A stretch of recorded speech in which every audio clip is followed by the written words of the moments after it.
boqolaal qoys oo ka soo barakacay abaaraha ka jira maamul goboleedyada dalka oo soo gaaray duleedka magaalada Muqdisho.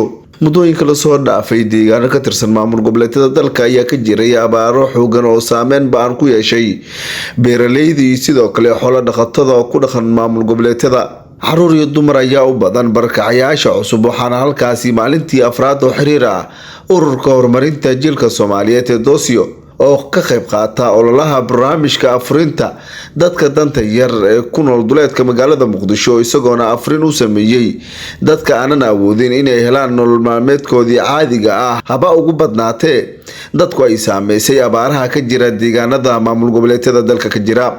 ururka horumarinta jiilka Soomaaliyeed ee Doosyo ayaa maalintii afraad oo xiriir ah waxay afrin u sameeyeen in ka badan 550 qoys oo danyar ah kuwaasi oo ku nool kaamamka barakacayaasha ee ku yaala duleedka magaalada Muqdisho.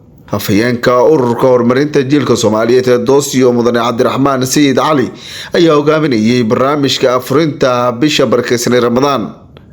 Afhayeenka ururka horumarinta jiilka Soomaaliyeed ee Doosyo waxa uu xusay in ay sii wadi doonaan ilaa ay dhamaadka bisha barakeysan ee Ramadaan sidii horeyba loogu bartay ururka horumarinta jiilka Soomaaliyeed ee Doosyo.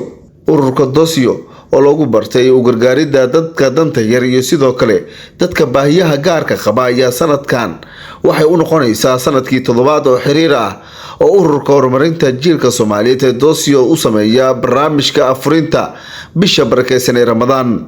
ururka Doosyo oo kamid ah ururada u dhaqdhaqaaqa arrimaha bulshada oo muddooyinkanba waday dhaqdhaqaaqyadii ugu dambeeyay oo lagu afurinayo barnaamijka dadka danta yar ee ku nool duleedka magaalada Muqdisho. Cabdulqaadir Xasan Barrow, ururka horumarinta jiilka Soomaaliyeed ee Doosyo, Muqdisho.